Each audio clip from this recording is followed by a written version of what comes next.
The Third Reich did not only build an extermination system, it also offered some women a scenario to exercise power with unprecedented violence. In the concentration camps, certain female guards turned sadism into routine, torture into spectacle, and murder into entertainment. It was not about impulsive acts. They were systematic behaviors perfected over time and endorsed by the structure of the Nazi regime. From lamps made with human skin to executions accompanied by music, these women used their positions to transform others' suffering into daily ritual. What kind of horrors were considered entertainment by these guards? How far did their games with defenseless prisoners go? And how was it possible that all this was done under the appearance of normality? Ilse Koch, the Lady of Human Skin. Ilse Koch did not need a military uniform to instill terror. She was not an officer, nor did she have a formal rank within the SS, but her influence was absolute. As the wife of Commander Karl Otto Koch, administrator of Buchenwald, she exercised a silent but devastating power without the need for written orders or chains of command. The inmates knew her as Die Hexe von Buchenwald, the Witch of Buchenwald, but her true distinction was much more macabre, a sickly obsession with tattooed human skin. From her arrival at the camp in 1937, she transformed her private residence into a laboratory of perversion. What for many was a command home, for her was a sanctuary of carefully curated atrocities. She developed a systematic method for collecting tattooed skin for decorative purposes. During barracks inspections, she walked among the naked bodies of prisoners, observing with coldness. If she found a striking tattoo, a flower, a tiger, an oriental inscription, the fate of the bearer was sealed in that instant. The camp doctors received precise instructions: identify the prisoner, kill him with injections or controlled blows, and extract the tattooed skin without damaging it. This was then treated with chemical processes and cured with salt to preserve it. The objective was not to hide it. Ilse transformed it into domestic objects: lampshades, book covers, photo album covers, box cases, all of it displayed with a chilling aesthetic within her mansion, decorated not with art but with human remains. Witnesses who cleaned her residence spoke of a showcase where pieces were kept as if they were trophies. One of them remembered, "There was a lamp whose shade showed a tattoo of a black rose. Mrs. Koch showed it proudly to visiting officers." Prisoners who worked in the infirmary confirmed during subsequent trials that Ilse personally selected each sample. Mrs. Koch stopped in front of the naked men and marked them for death. Their bodies ended up in the autopsy room, declared Wegerer. Pathologist Erich Wagner, in charge of preserving the skins, also testified about these procedures. But Ilse's sadism was not limited to human taxidermy. Her private residence also housed sexual orgies in which SS officers, invited soldiers, and female prisoners selected for their physical appearance participated. These evenings were a combination of sexual violence, alcohol consumption, strident music, and ritualized humiliation. The women were forced to undress, to serve drinks without looking into their eyes, to sing while being the object of mockery and aggression. On multiple occasions, witnesses described how Ilse ordered her German shepherd dogs to be released during these parties. The animals were trained to attack, and the female prisoners became part of the entertainment. A woman died of blood loss in the garden of the residence after being mutilated by the dogs while Ilse watched from a window, smoking with indifference. These acts were not sadistic impulses, they were power rituals, designed and executed with precision. Ilse's power was not only sustained by her marriage, but by the network of silences and complicities she wove around herself. The officers knew what was happening in her mansion, but no one denounced it. Some participated. Others remained silent out of fear or convenience. Her influence was such that even when her husband Karl Otto Koch was investigated for corruption, embezzlement, and murder of prisoners who knew too much, she managed to stay on the sidelines. She was temporarily arrested by the SS in 1943, but released shortly after. When American troops liberated Buchenwald in April 1945, rumors about the human skin objects were soon confirmed. In the search of Ilse Koch's villa, lamps with visible tattoos, treated fragments, and medical documents describing collection methods were seized. Photographs of these pieces, some still preserved in judicial archives and museums, shocked international public opinion. Although some objects disappeared later, Forensic analyses conducted in 2005 on one of the lamps preserved in the United States confirmed the authenticity of the human dermal material. Ilse was arrested by Allied forces and tried during the Dachau trial in 1947, where she faced charges for crimes against humanity. During the process, she appeared defiant, haughty, without signs of remorse. She denied knowing the origin of the objects found in her house. She alleged that the testimonies against her were false and that everything was part of a conspiracy to destroy her reputation. Even when witnesses, former prisoners, doctors, guards, related her acts with precision, Ilse maintained her position. Her defense argued that there was no direct evidence that she had ordered murders, that she was only a commander's wife and had no formal authority. But the evidence and testimonies were overwhelming. She selected the victims, supervised the extractions, decorated her house with their remains, and organized events where these objects were exhibited as symbols of absolute power. Ilse Koch was initially sentenced to life imprisonment. However, in a turn that outraged the international community, her sentence was commuted to 4 years in prison in 1948 by General Lucius D. Clay, American military commander in Germany. Clay alleged that the evidence about the human skin objects was insufficient, a decision that provoked massive protests and the resumption of the case in German courts. In 1950, the justice system of the newly founded Federal Republic of Germany reopened the process. This time they did not focus solely on the skin object, but on her active role in incitement to murder, direct complicity in multiple deaths, and participation in the camp's terror system. The Augsburg court sentenced her again to life imprisonment. During her incarceration in the Aichach women's prison, Ilse showed erratic behavior. She suffered from depression, fits of rage, and episodes of extreme isolation. She never admitted guilt. She never asked for forgiveness. In September 1967, at age 60, she committed suicide in her cell using a sheet to hang herself. She left a brief note that contained no remorse nor any mention of the victims. Her legacy is not measured in figures or documents, but in the symbolism of horror she built. A house decorated with human skin, dinners among corpses, sexual pleasure mixed with torture, aesthetics at the service of extermination. Ilse Koch was not an anomaly of the Nazi system. She was its most sophisticated product. She knew how to use the privilege of her position to impose a form of cruelty that combined art, body, and power. She transformed human bodies into decoration. She turned pain into entertainment. She made her home a museum of death.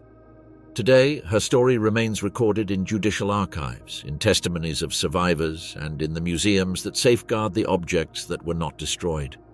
Her figure has become a symbol of how far institutionalized dehumanization can go when it unites with narcissism, impunity, and the banalization of evil. She was not just a witch, nor just a wife. She was the decorative incarnation of genocide. And perhaps that is why her story continues to be so disturbing, because it demonstrates that the deepest evil does not need screams, nor weapons, nor formal orders. Sometimes it only needs a well-decorated room and a proud smile before another's skin. Irma Gräser, the blonde hyena of Auschwitz. Beauty can be the perfect disguise for absolute evil. Irma Gräser, at barely 21 years old, had perfected this paradox until turning it into a lethal weapon.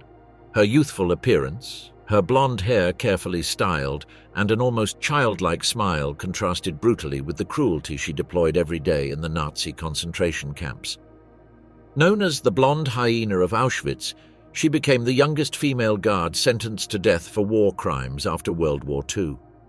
While other female guards projected authority through rigid uniforms, severe expressions, or open threats, Irma had discovered something more disturbing: the power of charm as a torture mechanism. Her smile preceded each act of violence. Her laughter accompanied the humiliations. Her beauty was not a neutral attribute. It was an instrument to attract, confuse, and destroy. The female prisoners trembled not only upon seeing her, but upon noticing how the SS officers laughed with her while she decided who would suffer that day. Born in Rechen, Mecklenburg in 1923, Irma lived a childhood marked by her mother's suicide when she was barely 13 years old. The following year, she left school and joined the Bund Deutscher Mädel, the female branch of the Hitler Youth. There she absorbed with devotion the doctrines of the Third Reich. discipline, blind obedience, racial purity, and nationalist fervor. She was not passively dragged into Nazism. She was a believer, not a victim of the system, but an enthusiastic volunteer who found her natural vocation in the repressive apparatus. In 1942, at only 19 years old, she was assigned to Ravensbrück, the Reich's main female camp, for her training as an Aufseherin. Her outstanding conduct quickly earned her a promotion. That same year, she was transferred to Auschwitz-Birkenau, where she became a supervisor of female barracks. She soon became feared. Her presence was constant. Her braided leather whip, her decorative pistol hanging from her hip, and her German shepherd dogs were unmistakable signs that punishment was near. But her most effective weapon remained her theatricality, the contrast between angelic appearance and cold brutality. The female prisoners testified about the entertainments that Irma organized for herself and her fellow power holders. She forced hungry women to run through the camp in absurd competitions while trained dogs chased them. Those who fell were bitten mercilessly. She called it exercise. Sometimes she told them they would be freed if they managed to win a race. It was a deliberate lie, a way to instill total despair. On other occasions, she organized escape simulations to justify collective punishments. The violence was meticulous. It was designed not only to punish, but to humiliate in front of the others. Her whippings of naked women were frequent. They followed no disciplinary protocol. They were acts of pure sadism. She beat elderly women, pregnant women, young women. The pain was not accidental. It was the spectacle. Sometimes she chose her victims for their physical appearance. The testimonies agree that she felt particular hostility toward young women or those considered attractive. It was as if she could not tolerate the competition. She often selected these women for exemplary punishments, public shaving, forced nudity, exhausting work. The punishment was not only physical, it was symbolic. In 1944, she was promoted to Oberaufseherin, chief supervisor of more than 30,000 female prisoners in Auschwitz-Birkenau. From that position, she directly participated in the dreaded selections for the gas chambers. Her method was simple and devastating. She walked alongside the SS doctor, pointing with her finger at those who would be exterminated. She did it with serenity. Sometimes she did it smiling. She did not scream. She did not get agitated. Her coldness turned each gesture into a silent sentence. A female prisoner related, "She looked at your face as if observing a wall. If her finger pointed at you, you no longer existed." The most disturbing thing about Irma was her obsession with maintaining an impeccable appearance.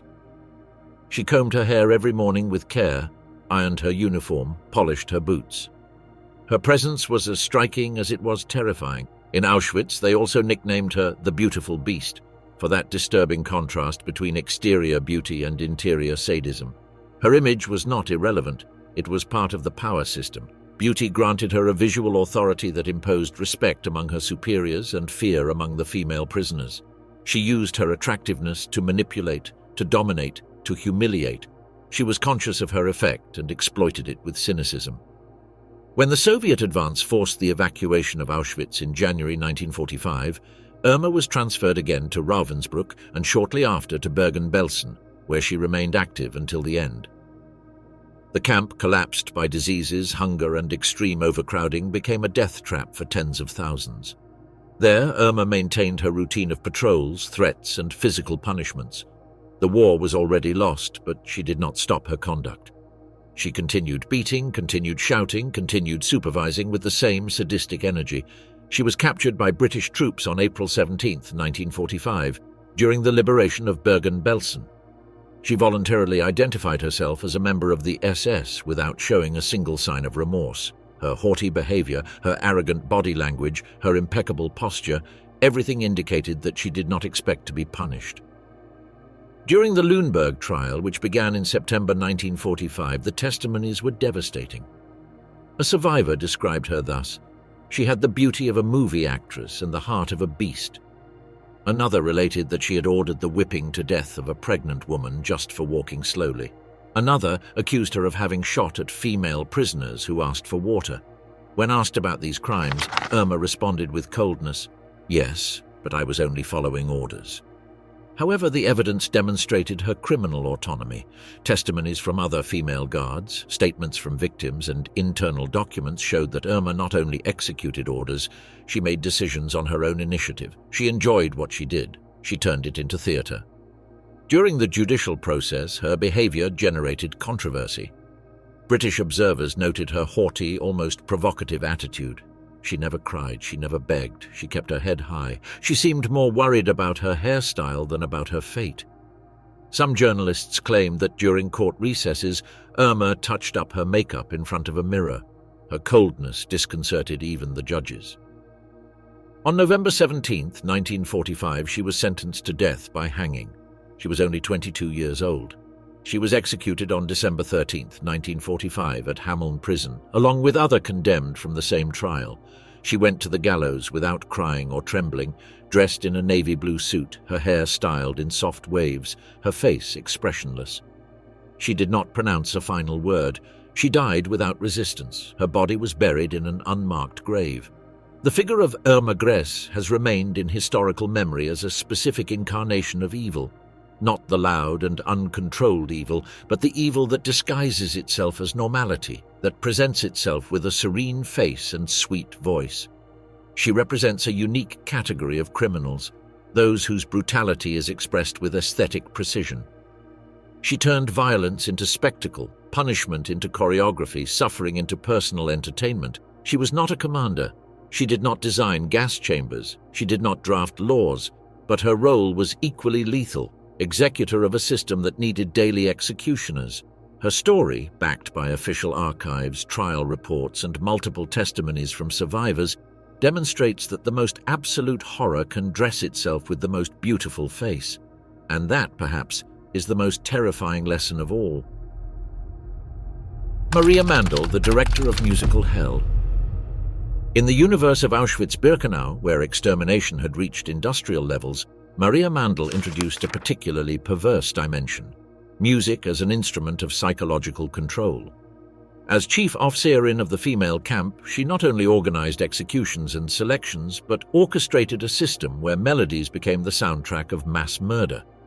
Every morning when trains arrived at the Birkenau ramp, Viennese waltzes, military marches, and light compositions played. It was not coincidence, it was premeditated strategy. While thousands of deportees descended from cattle cars, disoriented and exhausted, the music produced an atmosphere of deceptive calm. The female orchestra, composed of female prisoners forced to interpret these pieces, fulfilled a double role: distract the victims and mask the imminence of death. Mandl had perfected this system. The music served to confuse, reduce panic, facilitate selections, and maintain an illusion of order in the midst of chaos. But its real purpose was more twisted: transform murder into scenic representation, into controlled spectacle where bodies marched rhythmically toward the gas chambers under the beat of a string quartet. She walked through the ramp with notebook and pen, noting physical features, ages, medical conditions. She decided with coldness, alongside the doctor on duty, who was useful for forced labor and who was not. The useless ones were marked with a gesture. A few meters away, the orchestra continued playing. Anita Lasker-Wallfish, a cellist forced to join the orchestra, related years later that Mandl was an obsessive perfectionist. She demanded rhythmic exactness and punished with blows, food reduction, or isolation any musical error. The scores were not chosen at random. Mandl selected them personally. She had a predilection for Prussian marches, Mozart sonatas, and timed polonaises. Each piece had a concrete function. Some lasted the same time as a line of women took to get from the barracks to the gas chamber. It was music calculated with surgical precision. The musical group had to rehearse daily under inhuman conditions. It did not matter if some female prisoner had fever or was injured. Mandl demanded quality. The performers played while others were whipped a few meters away, while children cried in line or elderly people were pushed toward trucks. On one occasion, a fainting violinist was dragged out of the barracks and replaced in minutes. Mandl did not tolerate failures. She organized private concerts in a barracks set up as a music hall. SS officers attended dressed in formal wear. Liquor was served. The performers were malnourished and trembling female prisoners, forced to play classical pieces as if they were in a Viennese salon. In one of these concerts, Mandel ordered the same march to be repeated 3 times because the applause was not enthusiastic enough. The orchestra had to smile. Showing weakness was grounds for punishment. During public executions, music also played. Punishments in the camp square were accompanied by chords. The performers played while women were hanged or whipped in front of their companions. Mandel was present, noting, correcting, smiling when everything functioned as she expected. She did not shout. Her authority was implacable, but silent. She gave orders with minimal movements, with a look, with a hand gesture. She did not need to raise her voice. Her presence was enough to paralyze. Mandel's power extended beyond music. She supervised daily selections for the gas chambers. The lists were extensive. Her signature appears on dozens of documents where the transfer of women considered inappropriate for work is authorized. These lists included names, ages, illnesses, and personal notes. In October 1943, she signed an order to execute 1,600 women in a single day. She also directed barracks inspections. These visits were not sanitary, but opportunities to punish, humiliate, and select victims. The female prisoners were forced to form naked lines, be inspected one by one, beaten if they trembled or did not maintain posture. Mandel observed each gesture, each reaction, looking for weakness.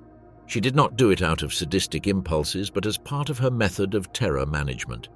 During the Sonderaktionen, the so-called special operations of mass extermination, her role was even more evident.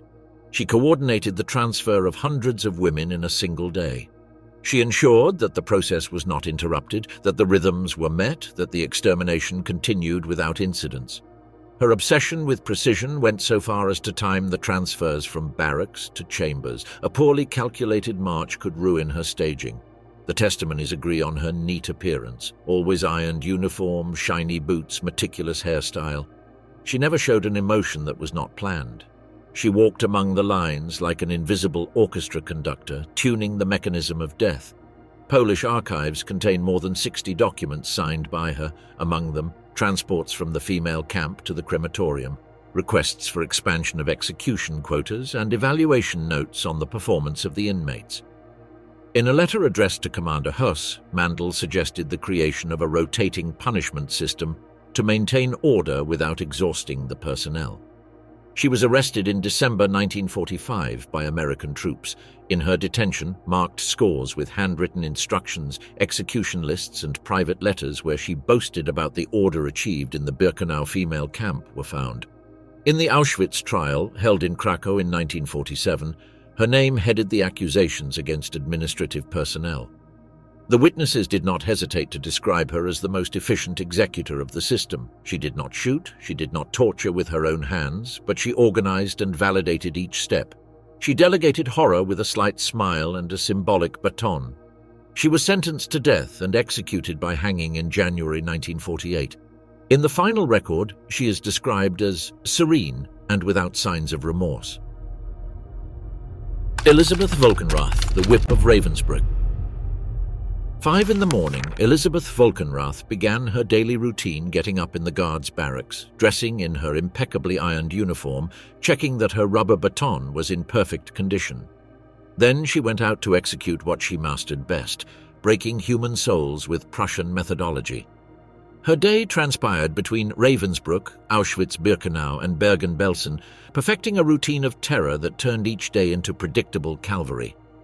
She did not improvise cruelty. Everything was calculated, timed, perfected. It was the bureaucracy of sadism in its maximum expression. The days began with the formation of the Appell in the central courtyard. Thousands of women formed perfect lines under any weather while she walked among rows with the baton in hand. It was not simple counting. It constituted a ritual of domination. Her presence alone was enough to instill fear. Any error, a poorly aligned line, an incorrect number, a sick woman unable to stay on her feet, resulted in immediate punishment. She had perfected a system of escalated punishments. First, the threat. She raised the baton, shaking it. Then public humiliation. She forced the offender to explain her error in front of everyone. And finally, physical punishment. Calculated blows to provoke maximum pain without immediate death. Everything followed a meticulous pattern. After formations came medical inspections transformed into acts of collective vexation. The evidence from the Auschwitz trial in Krakow demonstrated that these registrations were pretext to degrade and break human dignity. She forced female prisoners to undress, crouch, jump naked under her sadistic gaze and that of medical personnel. Those who trembled from cold or fear received baton blows. Trying to cover oneself resulted in food or water deprivation. The process lasted hours. Weak, sick, pregnant women all went through the same routine. Volkenrath coordinated discipline, walking among naked bodies with her baton, occasionally hitting, always with neutral expression, as if she were only reviewing an administrative task. If you could not walk naked under the snow without falling, you went to selection. Volkenrath knew it and enjoyed it, declared a witness. The coldness of her acts was not the result of duty, it was part of her functional identity as an instrument of the regime. She dedicated the afternoons to disciplinary exercises that exceeded official regulations. One of her favorite methods was forcing them to hold heavy objects above their heads for hours. The most documented case involved a young woman who had stolen vegetables. She forced her to hold the stolen products above her head for 4 hours until her arms fell. When she finally lowered them, Volkenrath beat her unconscious with the rubber baton. The other inmates were forbidden to help her until nightfall. It was part of the theater of punishment. Everyone had to observe, learn, fear. She organized physical exercises for malnourished women, push-ups, races, jumps under threat of the baton. If someone collapsed, she was accused of laziness and additionally punished. She did not seek discipline, she sought to break. During early mornings, she revealed her true sadism, patrolling barracks looking for pretexts to punish. Those who cried, talked, or complained were dragged by the hair, beaten on the head, or thrown naked outside. Her specialty, nocturnal beatings. The testimonies record that she whipped until breaking skin, left permanent marks on backs and buttocks, and in documented cases, women died after the beatings. The rubber baton was her preferred instrument, light, maneuverable, but rigid enough to inflict pain with each blow. She carried it like an extension of her authority, like others carry a watch or an insignia. Sometimes she used it to mark her victims, pointing with it before punishment. In others, she simply wielded it in silence to instill terror. During security alerts for real or simulated escapes, she organized massive reprisals. If a prisoner escaped, an entire barracks lost food for days. In some cases, she locked more than 300 women in spaces designed for 100 without ventilation, water, or bathrooms, which resulted in epidemics, asphyxiation, and madness. The nocturnal drills included surprise inspections at midnight. She forced all female prisoners to form lines in the courtyard for hours under snow, checking nails, hairstyles, shoe cleanliness.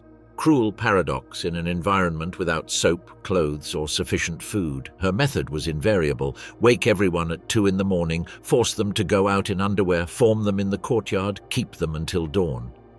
During those hours, she walked among lines with her baton, hitting those who trembled or staggered from exhaustion. Unlike other guards limited to disciplinary functions, Volkenrath actively participated in selections for gas chambers. Judicial archives show her signature on multiple reports.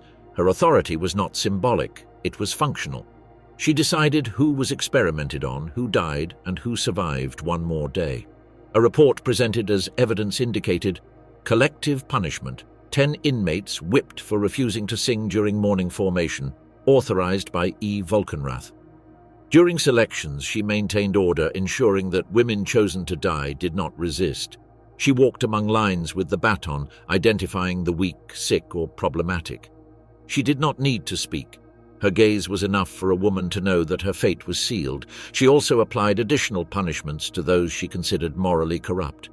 In Ravensbrück, she punished an inmate accused of lesbianism by forcing her to clean latrines with her tongue. In Bergen-Belsen, she denied food for 3 days to a woman for laughing while she cleaned herself. The symbolic dimension of punishment was part of her method. Captured in November 1945, she was prosecuted in Lüneburg along with Irma Grese and 43 other personnel from Bergen-Belsen and Auschwitz. The evidence was devastating. Elisabeth Gottschalk, Livia Roth, and Wanda Makowicz testified about her practices, accusing her of directing punishment sessions with whips, ordering forced labor for sick women as additional punishment, regularly participating in selections for gas chambers, and denying food and water to weakened inmates. The most devastating testimony was from a woman forced to clean latrines with a toothbrush for hours while Volkenrath beat her every time she stopped. "It was not enough to clean. She had to humiliate us while we did it. She had to see us suffer." Although the defense argued that her role was logistical, documentary evidence and direct statements demonstrated active involvement in physical violence, deliberate humiliation, and lethal decisions. She was not an auxiliary, she was an executor, and she did not do it out of obedience but out of conviction. Declared guilty of war crimes and crimes against humanity, she was sentenced to death by hanging. The sentence was executed on December 13, 1945. She died without showing remorse, without asking for forgiveness, and without admitting direct responsibility. Elisabeth Volkenrath embodied bureaucratic power exercised with violence, executor and functionary turned executioner. She did it with efficiency, without stridency or theatricality, but with lethal results. Her name appears in survivors' memoirs, not for great strategic decisions, but for daily acts of meticulous cruelty that turned each day into a living nightmare. Herta Botte, the tall one with the club. The club swung from her wrist like a pendulum marking the rhythm of terror. 30 centimeters of rubber that in Herta Botte's hands transformed into an instrument of nightmare for hundreds of female prisoners. Her imposing height, 1.91 meters, made her visible from any corner of the camp, but it was not her stature that sowed panic. It was the club and the mastery with which she employed it. In Ravensbrück, Stutthof, and Bergen-Belsen, that club became an extension of her authority. It did not constitute a regulatory disciplinary tool, but a personal signature, distinctive seal, way of communicating her power to decide who suffered and how much. During the Belsen trial, multiple witnesses identified her not by face, but by the club. They called her the tall woman with the club, they called her. The one who always had the stick in hand, others remembered. She had fused with her unofficial uniform, carrying it even outside active service, exhibiting it in inspections as a silent warning. The club had specific characteristics, perfect for inflicting pain without leaving evident external marks. Herta had developed surgical technique, knowing exactly where to hit for maximum suffering, where to press to break wills, how to threaten without the need for words. Sala Schifferman provided chilling testimony during the judicial process. She related how Botha beat to death an 18-year-old girl for trying to feed herself with potato peelings. The scene unfolded in the camp's open space. In front of other inmates, she beat the victim with the club, leaving her bleeding to death. Other female prisoners confirmed this dynamic. Blows for stopping to urinate, for misaligning, for looking at superiors, blows as distraction or to assert hierarchy before other guards. On multiple occasions, witnesses described that she used the club with cruel theatricality, raising it in front of the victim's face before hitting. When the Reich was collapsing in early 1945, the Nazis initiated evacuations of eastern camps. Herta accompanied these death marches, leading hundreds of women from the proximities of Auschwitz to Bergen-Belsen. The club maintained its sinister prominence. The exhausted prisoners walked kilometers under snow, without water or food, with extreme temperatures. Those who fell were executed. British Sergeant Arnold, who participated in investigations after liberation, confirmed that Botha shot 2 exhausted women who tried to stop during the journey. Wanda Salomon and other survivors related how she threatened with the club those who could not continue. These marches extended more than 12 consecutive hours. A female prisoner described how Herta, at the front of the group, walked erect with her club hanging from her wrist while humming melodies. This contrast between apparent indifference and arbitrary use of violence turned each stretch into a spectacle of desperation. The club not only functioned as a weapon, it constituted a constant reminder that death could come instantly, for any reason or without any reason at all. Botha did not limit herself to hitting. Her actions had a deliberate scenic dimension. She hit in front of other inmates, made cynical comments before whipping, occasionally forced female prisoners to witness punishments. In barracks, without accompaniment of other guards, she conducted unexpected rounds carrying the club. During a nocturnal inspection, according to witness accounts, she found a woman crying silently for her sister's death. Instead of ignoring her or verbal reprimand, she took her out of the barracks, forced her to undress under snow, and beat her with the club until losing consciousness. The other female prisoners were forced to witness the punishment from windows. A medical report presented at trial describes a victim with rib fractures and cranial traumas caused by repeated blows with a blunt object. Although it does not explicitly mention Botha, testimonies from 2 female prisoners directly linked that punishment with her intervention. In the Belsen trials 1945, Herta was the main accused. British photographs show a tall woman, stony face, hands crossed in defensive attitude. Her figure contrasted with the fragility of witnesses who declared against her. "I never shot anyone. I hit sometimes, yes, but only with my hand. If someone saw me with a stick, I did not use it," she declared. This statement was contradicted by 5 different witnesses who described with precision the rubber club, its length, and even its color.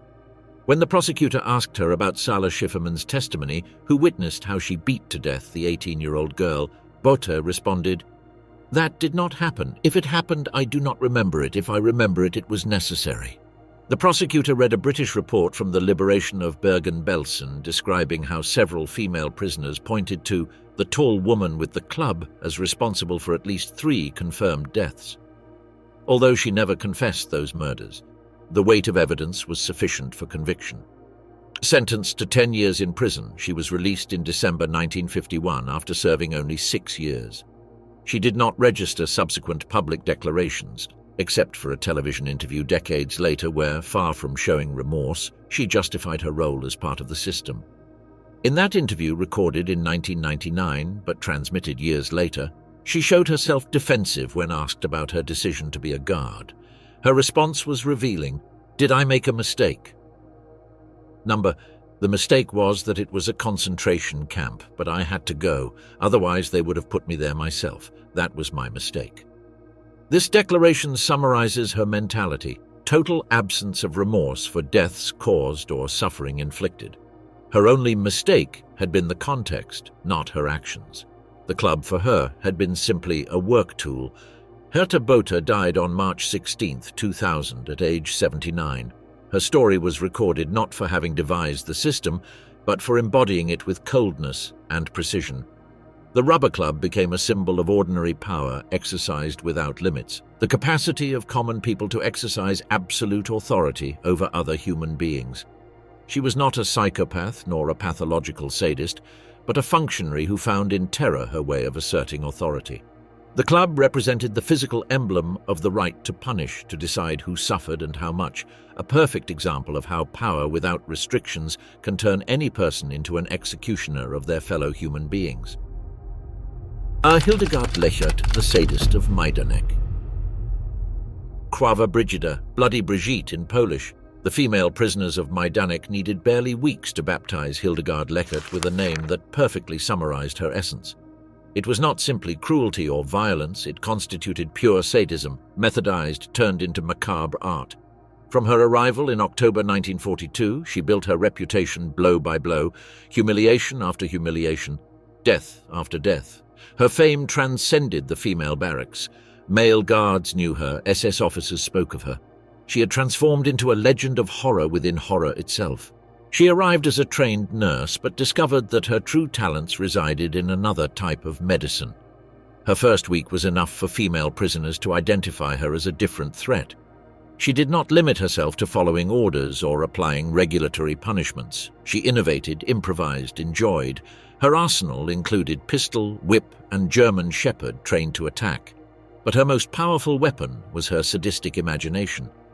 She developed a repertoire of punishments that exceeded any manual, methods so brutal that she was verbally admonished by superiors on 3 occasions for exceeding in functions, although these warnings never resulted in real sanctions. Taking advantage of her medical training, Lechert had developed a particularly macabre specialty: gynecological examinations as torture. Bogna Jaworska, whose testimony is preserved in judicial archives, related one of these episodes where a Polish Jewish woman was knocked down in the camp's garden. Looking for hidden valuable objects, Lechert lifted the victim's skirt with a stick and began a gynecological examination. She inserted the stick into the vagina while the woman screamed. Everything happened in full view of female prisoners working in the garden. "The woman screamed so horribly that we had to flee because we could not bear it," Jaworska remembered. Later I saw the woman covered in blood. I do not know if she was taken to the gas chamber or simply died. This form of sexual torture had become Leckert's specialty. It did not constitute an impulsive act, but a calculated method that combined physical violence, sexual degradation, and public exhibition. She executed it deliberately in front of other female prisoners, transforming individual suffering into collective terror. Leckert suffered from alcoholism that considerably aggravated her cruelty. Multiple testimonies confirmed that the more she drank, the more brutal she became. The nights of greatest alcohol consumption coincided with the most devastating torture sessions. On one occasion, completely drunk, she released her German Shepherd against a young female prisoner. The animal tore her apart, while Leckert watched smiling. Everything happened in front of other female prisoners forced to witness the attack without being able to intervene. The young woman died of blood loss. During periods of massive gassing in Majdanek, when the crematorium did not process all the corpses, a pit was dug in the garden where bodies were thrown and burned. Leckert developed a macabre ritual around this pit. Witnesses saw her frequently walking toward the pit with a cheerful expression, inhaling the smoke with delight. They were not casual visits, they constituted rituals. She remained long periods breathing deeply, as if the smell of burning flesh were perfume. Leckert showed particular cruelty toward children. She had developed an especially perverse method, offering them sweets to attract them toward trucks that would take them to gas chambers. It was not just operational efficiency, it constituted refined sadism. The accounts describe how she approached children with a maternal smile, spoke to them with a sweet voice, offered candies, then personally led them toward death. Some children, trusting her kindly appearance, followed her voluntarily. In addition to direct violence, she had developed a repertoire of creative punishments with a clear sexual dimension. One of her favorite methods, forcing women to perform special cleanings, scrubbing latrines and barracks with toothbrushes or old rags. During these episodes, she not only watched with mockery, but intervened physically. If any female prisoner refused or showed fatigue, she dragged her by the hair and forced her to rub her face with dirty rags. On multiple occasions, she urinated on women while they performed these tasks. Another special punishment consisted of forcing female prisoners to parade naked in front of companions. She especially selected young or sick women to mock their bodies. During medical inspections, she beat those who trembled or cried, shouting at them, "Dirty animals." Bogna Jaworska's testimony perfectly illustrates Leckert's methods. Detained in Majdanek along with her mother, one day during soup distribution she realized she had forgotten spoons for both. She ran to get them, leaving her plate with her mother. When Leckert saw the older woman holding 2 plates, she began to beat and kick her. When Bogna returned and tried to explain, she received punches in the face. Her 40-year-old mother died during the camp's liquidation. On another occasion, Leckert beat a colleague of Jaworska's because she found a cigarette in her pocket. I saw her after returning from Leckert's room. She was covered in bruises and her entire head was swollen. Prosecuted first in Poland, 1947, and then in West Germany in the 70s, Leckert never showed remorse. Her attitude during the trials was of total indifference toward the suffering caused. In the Düsseldorf trial, 1975 to 1981, when asked about testimonies describing her sexual punishments, she responded, "That did not happen. If it happened, I do not remember it. If I remember it, it was necessary." This response perfectly summarizes her mentality: denial, minimization, and finally justification. There was no space for remorse in her mental structure. Everything executed was, according to her, justified by circumstances. She died in 1995 without having served the totality of her sentences nor made public declarations of guilt. Her story is not of a sick mind nor an isolated psychopath, but of a common woman who found in the Nazi system the perfect space to exercise sadism as spectacle. Her figure allows understanding how the Third Reich offered not only impunity but an institutional framework to channel violence against the most vulnerable. She was not a commander, nor did she design camps, but she was an enthusiastic executor of daily terror that turned discipline into theater and another's body into a constant target of punishment. The nickname Krwawa Brigida continued to be used by Polish survivors decades after the war. It was not just a way to identify her, it constituted a way to remember that evil can have a human face, maternal smile, and medical training. The nurse of hell had demonstrated that there are no limits to human cruelty when it finds the adequate context to flourish. The stories of these 6 women transcend historical documentation to become a perpetual warning about the fragility of human civilization. Ilse Koch, Irma Gräser, Maria Mandl, Elisabeth Volkenrath, Herta Botha, and Hildegard Lechert were not pathological anomalies nor isolated cases of individual dementia. They represent devastating manifestations of a disturbing truth. The capacity of ordinary people to transform into executors of absolute evil when they find the appropriate institutional framework. None was recruited for pre-existing sadistic tendencies nor selected for innate cruelty. They arrived at the Nazi concentration apparatus as voluntary workers, motivated by better salaries, job stability, and the conviction of contributing to a cause they perceived as legitimate. Once integrated into the system, they discovered they possessed particular talent for the exercise of systematic terror. What distinguishes them transcends the brutality of their acts. It resides in how they transformed violence into spectacle, turned punishment into personal entertainment, and metamorphosed others' suffering into a source of satisfaction. They developed their own methodologies, innovated forms of torture, competed among themselves to create new modalities of humiliation. Their biographies, backed by judicial archives, testimonies of survivors, and physical evidence, constitute an implacable reminder that evil lacks gender. The capacity for systematic cruelty is not exclusively masculine. Under appropriate conditions, any individual can become an executioner of their fellow human beings. The legacy of these women does not reside in the macabre objects they created, nor in the torture methods they perfected.